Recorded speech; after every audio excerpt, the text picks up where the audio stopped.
안녕하세요. 주식하는 설계사 김병선입니다.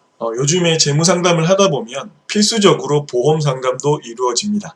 왜냐하면 이 보험도 보장 자산에 포함되기 때문이죠. 이 보험에 무리하게 가입할 필요는 없지만 이 피 같은 내 돈을 보험료로 내고 있다면 적어도 이 돈이 정말 효율적으로 쓰일 수 있도록 잘 가입해야 되는 게 당연한 이야기겠죠. 하지만 그렇지 않은 경우가 되게 많은 것 같아요. 증권을 열어보면. 근데 요렇게 잘못 가입된 경우가 거의 대부분 세 가지 안에 포함이 됩니다. 첫 번째, 텔레마케팅. 전화로 와서 가입한 경우. 두 번째, 은행 창구에서 방카슈랑스라고 하는데 은행에서 가입한 경우. 세 번째, 지인. 근데 지인이라고 다 잘못 나쁜 건 아니지만 지인분들 중에 이거 하나 가입해줘 라고 하는 해서 가입한 경우 요 세 개 공통점이 뭐냐면 기존에 내가 어떤 보장을 어떤 보험을 가지고 있는지 고려하지 않고 상품 판매에만 급급하다는 거죠. 그렇죠. 물론 소비자가 이걸 선별해낼 수 있는 능력이 있다면 문제가 안 되겠지만 거의 대부분의 소비자가 그렇지 않기 때문에 문제가 생기는 겁니다. 요걸 쉽게 예를 들어보면 가전제품이나 가구를 예로 들 수가 있어요. 집에 3년 정도 쓴 밥솥이 있어요. 잘 돌아가요. 밥도 잘 되고.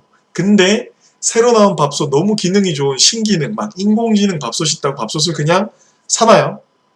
또 좋은 밥솥 또 저기서 나와서 또 살 거예요? 또 나와서 또 살 거예요? 식탁을 예로 들어 볼까요? 집에 식탁이 있는데 새로 나온 식탁이 있어서 또 식탁을 살 필요가 있나요? 이 식탁이 문제가 없는 한 그대로 놔두는 거죠. 요게 기본이라고 여러분들이 생각을 하셔야 돼요. 근데 가전제품이나 가구는 잘 알겠는데 보험은 쉽지가 않아요. 그 이유가 뭐냐면 특히 보험 중에서도 암보험. 왜냐면 전 국민적인 공감대가 암에 대해서는 형성이 되어 있거든요. 무섭고 누구나 나이 들면 걸릴 위험이 높으니까, 높은 질병이니까 그렇게 쉽게 넘어가는 것 같아요. 그래서 오늘은 그 암보험 가입 요령, 가입할 때 주의사항에 대해서 여러분들께 공유하는 시간을 갖도록 하겠습니다. 오늘의 주제는 암보험 가입 시 핵심 주의사항 베스트 3, 세 가지입니다. 자, 이렇게 세 가지 순서대로 여러분들께 설명을 드릴게요. 암보험이 가지는 의미와 가입 요령, 고려사항, 오늘 주제는 사실 제일 마지막 요거죠. 간단하게 설명드리겠습니다. 제가 보험을 이야기할 때 항상 보험은 비용을 처리하기 위해서 가입을 하는 거예요. 돈이 없을 때는 치료를 할 수 있게 해주고요. 저축해 놓은 게 있을 텐데 저축을 지켜주는 게 보험인 것 같아요. 그래서 적당한 금액만 하는 게 가장 중요합니다. 근데 어떤 비용이냐면 생활비,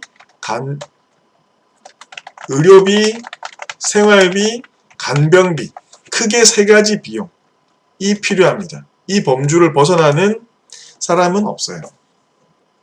자, 여기에서 의료비는 실비만 있으면 돼요. 굉장히 많은 부분이 해소가 됩니다. 근데 이 실비로 해소가 안 되는 부분이 뭐냐면 생활간병비 영역이에요. 뭐냐면 내가 암에 걸렸어요. 또는 내가 중학교 때, 여러분이 중학교 때 암에 걸렸어요. 그럼 우리 아버지가 가장이었는데 내가 암에 걸린 게 아니지. 내가 중학생이에요. 여러분이 중학생이에요. 여러분이 중학생 때 아버지가 만약에 암에 걸렸다. 가장이신데 그래서 한 2년 정도는 요양을 하셔야 된다. 실비가 있으면 치료는 할 수 있겠죠. 하지만 생활비, 간병비, 아버지 소득이 멈춰버리기 때문에 큰 문제가 생기는 겁니다. 그렇죠. 그래서 우리가 이 암보험에 특히 암 진단금을 바라볼 때는 의료비로 쓸 수도 있지만 더 큰 의미는 생활비라고 생각을 하셔야 돼요.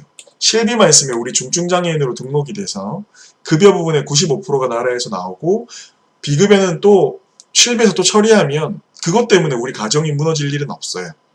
가정이 왜 무너지냐면 소득이 멈춰버리기 때문에 문제가 생기는 겁니다. 그래서 암보험의 의미는 이 생활간병비의 의미가 훨씬 크다.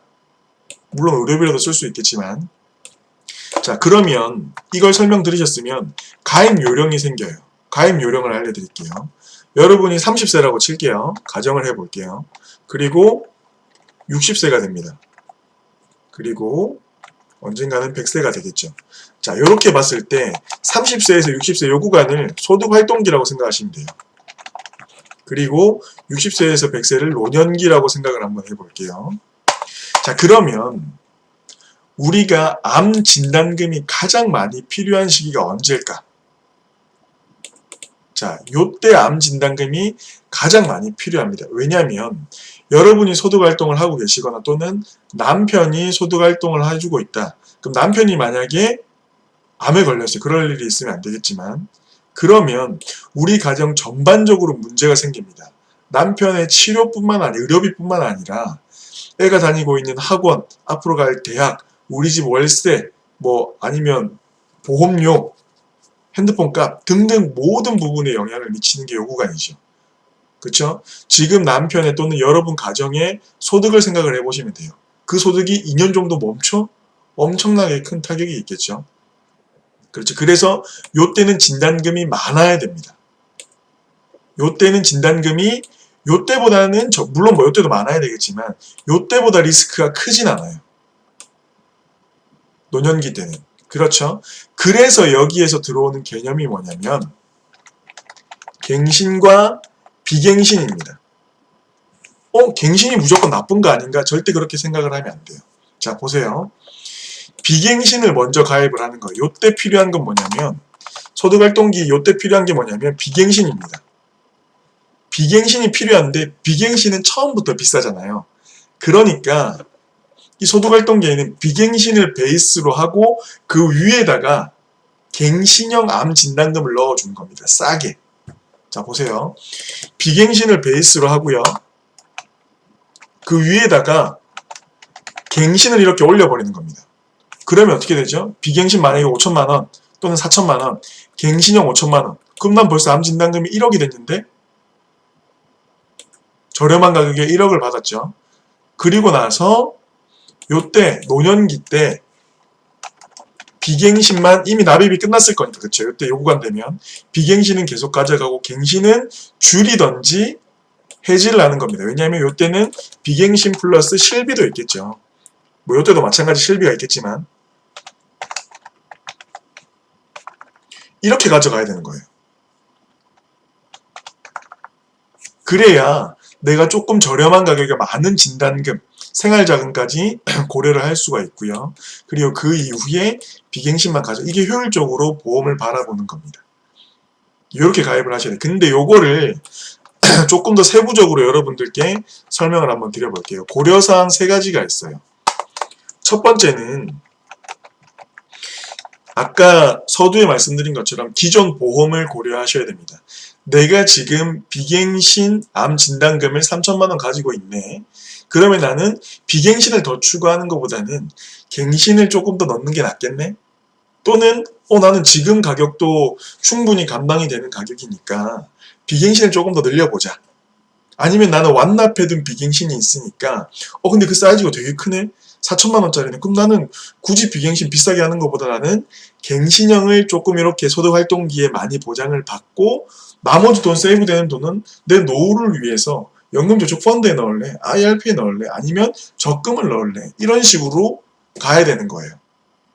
무조건 보험을 늘린다고 좋은 게 난 보장이 있는데? 이렇게 생각을 하셔야 된다고 합니다. 그래서 기존 보험을 고려해야 돼요. 근데 기존 보험이 옛날에 가입해 놓은 갱신형 암보험밖에 없네? 그러면 내가 이번에 가입할 건 또 갱신형일까요? 아니죠. 비갱신을 빨리 준비를 해놔야 됩니다. 병력이 없을 때, 한 살이라도 어려서 저렴할 때. 그래서 기존 보험을 고려를 하셔야 되는 거고, 두 번째는 뭐냐면 가입 나이를 고려하셔야 돼요. 내가 만약에 20살이에요. 그러면 보험 가입할 때 갱신형을 먼저 가입하는 게 맞을까요? 조금이라도 어렸을 때 비갱신은 돈이 안 오르기 때문에 조금이라도 싼 가격을 빨리 납입을 완료해 놓은 게 낫겠죠. 그래서 비갱신을 먼저 진입하는 게 좋습니다. 근데 내 나이가 50세고 60세예요. 그러면 굳이 비갱신을 고집할 필요는 없어요. 비갱신도 괜찮지만 갱신형으로 20년 만기, 20년 갱신 또는 30년 갱신 너무 좋죠. 왜냐하면 이런 말하면 좀 그렇지만 그래도 암이 발병할 확률이 굉장히 높고 걸리면 지급받고 납입 면제가 되고 그렇죠. 그러니까 연세가 있으신 분들은 갱신형이 그렇게 나쁘진 않아요. 갱신형을 바라볼 때 무조건 나쁘게만 바라보면 안 됩니다.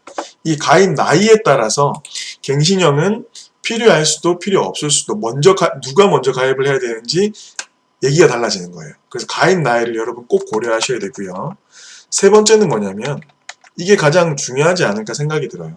납입 여력입니다. 납입 여력. 암보험을 가입할 때 여러분들이 보험은 유지해야 가장 기능을 발휘하는 거죠. 나중에 먼 미래에 기능을 발휘하는 건데 유지하지 못하는 보험은 정말 쓰레기나 마찬가지예요. 종이 쪼가리죠. 그렇죠. 그래서 여러분들의 납입 여력을 반드시 고려해서 하셔야 돼요. 근데 이 납입 여력은 단순히 월납 보험료를 납입할 수 있는 여력이 있나? 이걸 이야기를 하는 게 아닐 거예요. 그렇죠? 얼마나 오랫동안 낼까? 내가 지금 50세에 가입을 해서 보험을 20년짜리 30년짜리 넣으면 내가 납입을 완료할 수 있을까?